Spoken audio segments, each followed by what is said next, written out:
बिस्मिल्लाहिर्रहमानिर्रहीम रब्बिश इश्रह ली सदरी वयस्सिर ली अमरी वाहलुल उक़दतम मिन लिसानी यफ़क़हू क़ौली। आज हमने ये सेगमेंट मुख्तस किया है बिरादर शहीद अमजद साबरी साहब को। ज़रा कुछ उनकी कुछ पुरानी यादें ताज़ा करेंगे, कुछ आपको माज़ी के झरोकों में लेकर जाएंगे। और वैसे भी उन्वान हमारा मौत ही चल रहा है और हम मौत की मुख्तलिफ़ मनाज़िल ही डिस्कस कर रहे हैं इस सेगमेंट में कि मरने के बाद इंसान किन किन मराहिल से गुजरेगा।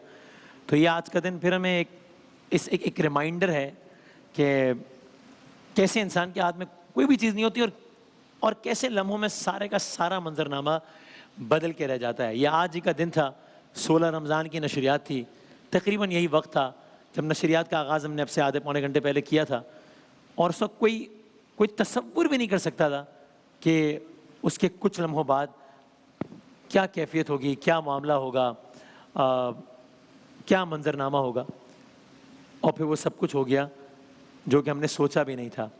एक इस एतबार से भी रिमाइंडर है, अगर मेरी आवाज़ थोड़ी सी बढ़ा, इस एतबार से भी एक रिमाइंडर है कि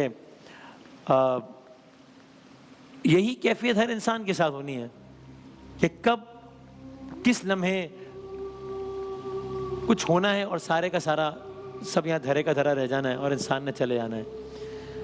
तो आज अमजद साबरी की बात करते हैं। मैं जब भी अमजद साहब की शहादत के हवाले से बात करता हूँ तो मुझे सबसे पहले वो ये आवाज़ मेरे बड़े कानों में गूंजती है जो अमजद भाई और उमर शरीफ साहब की गुफ्तगू थी कि जिसमें वो उमर शरीफ साहब उनसे पूछते हैं कि वो कब नाम क्या पैदा कब हुआ अपने मखसूस अंदाज में।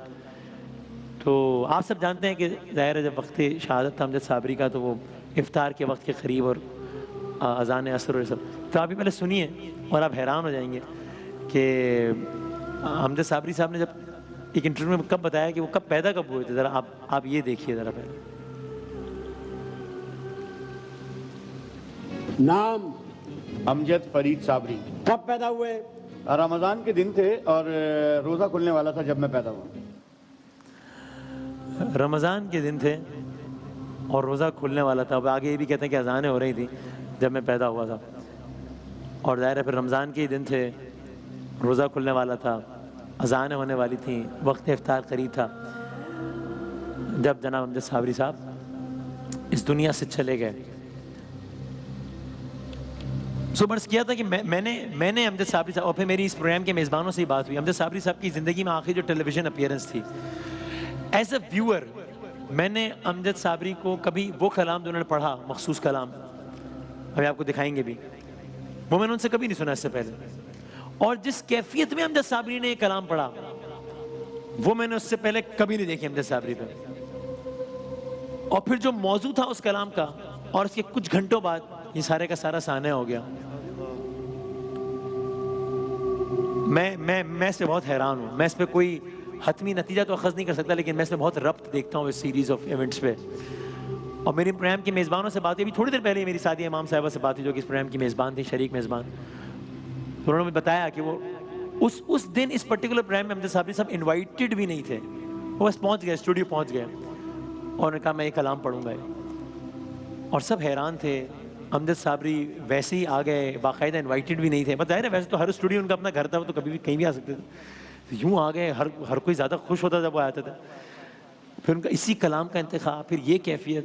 आए ज़रा आज अमजद साबरी को अपनी दुआ में याद रखें। और अमजद साबरी ने जो अवाम उन्नास ने आखिरी मरतबा जो टेलीविज़न पर देखा वो किस तरह देखा, आए हम भी देखते हैं। सब्ज़ गुंबद वाले मंजूर दुआ करना,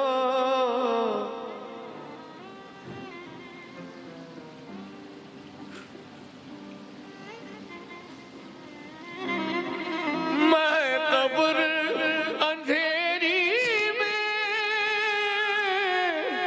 घबराऊंगा जब तन्हा, इमदाद मेरी करने आ जाना रसूल अल्लाह। रोशन मेरी तुर्बत को लिल्लाह ज़रा करना, जब वक्त नज़र आए आका दीद करना। और इस नशरे के कुछ घंटों बाद ये वाक़या हुआ था। मेरी अपनी ज़िंदगी की पहली मुलाकात अमजद साबरी साहब, मैं अपनी शादी की दावतनामा लेकर उनके घर गया था। वो मेरी ज़िंदगी में पहली मुलाकात थी। और अजीब बात है कि जब मैं उस घर में दोबारा गया, पहली मरतबा मैं उस वक्त गया था, फिर वो आए भी तकरीब में, इज़्ज़त बख्शी उन्होंने, बहुत देर तक हम बैठे रहे, बड़ी गपशप हुई। पहली मरतबा मैं उनके घर उस वक्त गया था। और उसके बाद जब मैं उनके घर गया, तब वो रात थी कि जब उनकी बूढ़ी माँ अपने जवान बेटे की मैयत पे बैन कर रही थी। और जब घर वाले सब आपदीदा थे, सबकी आंखें नम थीं, और एक अजीब व गरीब एक माहौल था घर में।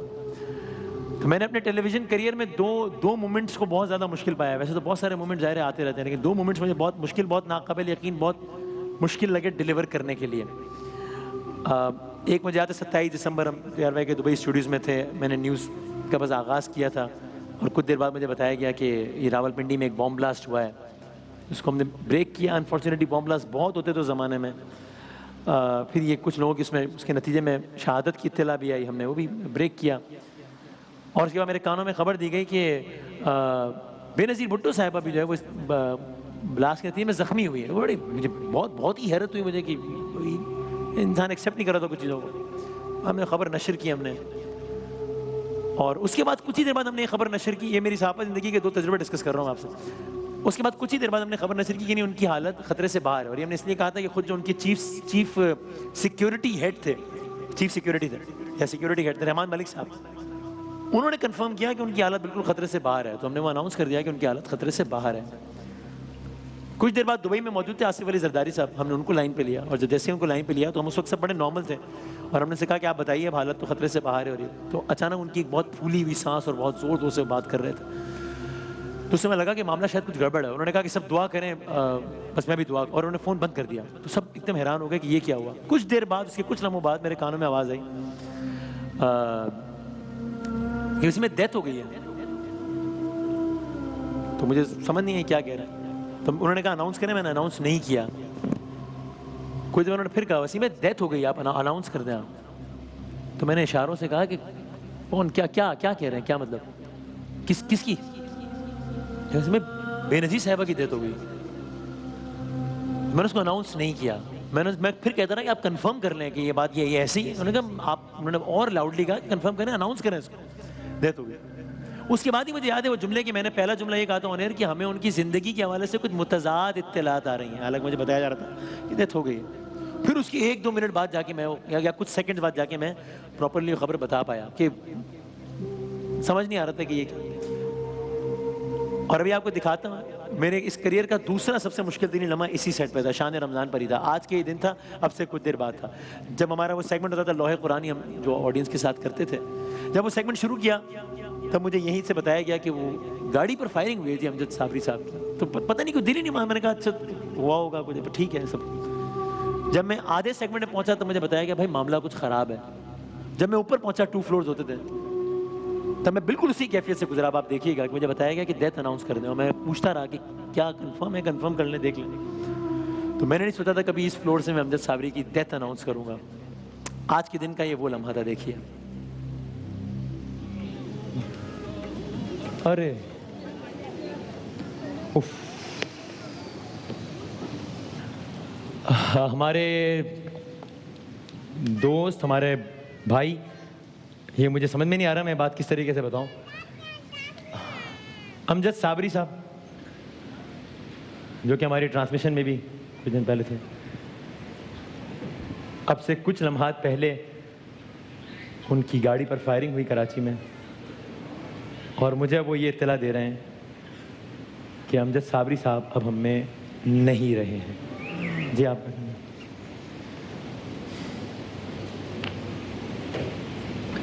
सबसे पहले आओ अपने भाई के लिए दुआ कर लें।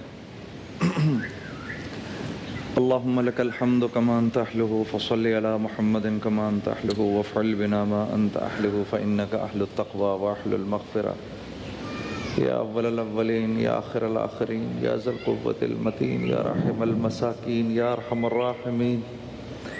ए अल्लाह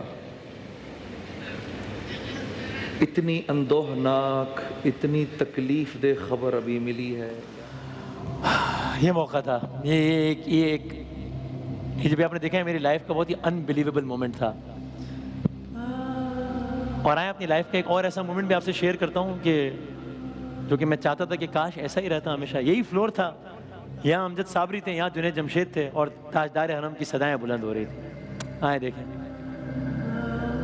ये माना के पीरा ने कलियर भी देखा, मदीना ना देखा तो कुछ भी ना देखा। मदीने चले आओ, मदीने चले आओ, सब कटते हैं हसनैन के सदके, बटते हैं आओ मदीने चले आओ, मदीने चले आओ, हसनैन के सदके, उस नैन के सदके, किस नैन के सदके, उस नैन के सदके, किसके, जिन नैनों को फातिमा चूमे, जिन नैनों को फातिमा चूमे, उस नैन के सदके बढ़ते हैं हसनैन के सदके। और जिन नैनों को फातिमा चूमे, जिन नैनों को फातिमा चूमे, उस नैन के सदके बढ़ते हैं हसनैन के सदके बढ़ते। दुख दर्द अलम सब कटते हैं हसनैन के सदके बढ़ते हैं। आओ मदीने चले आओ, मदीने चले आओ, मदीने चले, मदीने चले, मदीने चले। हाँ, बस आप सब उससे गुजारिश है कि दुआ कीजिएगा कि आज अमजद साबरी साहब को अल्लाह ताला उनके दर्जात बुलंद करें और उनके जो कातिल हैं, उनके जो मास्टरमाइंड हैं, जो मंसूबा साज हैं, क़यामत में तो आखिरत में जो होगा उनके साथ वो होगा, लेकिन अल्लाह ताला दुनिया में भी उनको, उनके आकाओं को, उनके सरपरस्तों को, उनके प्लानर्स को, वो हाथ जिसने वो ट्रिगर दबाया, सबको अल्लाह ताला कर्बनाक, अज़ियतनाक, रुसवाई और ज़िल्लत नसीब करवाए इंशाअल्लाह। हम आज ब्रेक पे जाते हैं। शान रमज़ान की दो आवाज़ें कि जो बज़ाहिर हमसे जुदा हो गई हैं, लेकिन शान रमज़ान का ये प्लेटफॉर्म उनको हमेशा हमेशा हमेशा याद रखेगा इंशाअल्लाह। तभी हम हर दफ़ा अपने तराने में भी इन आवाज़ों को कभी नहीं हज़फ कर सकते और ज़ाहिर है तुम सोच भी नहीं सकते। तो आएँ शान रमज़ान के इस तराने के इन्हीं दो आवाज़ों से इस सेगमेंट का इख्तिताम करते हैं। ब्रेक के बाद हाजिर होते हैं दोबारा। माहे रमज़ान यूं आ गया, बन के रहमत ये फिर छा गया, कैसे तुझसे करूं सामना, गिर रहा हूँ जरा थामना, खाली दामन लिए आ गया, बिन तेरे मेरी हस्ती है क्या, लाज रखना मेरी ए खुदा, वास्ता माहे रमजान का।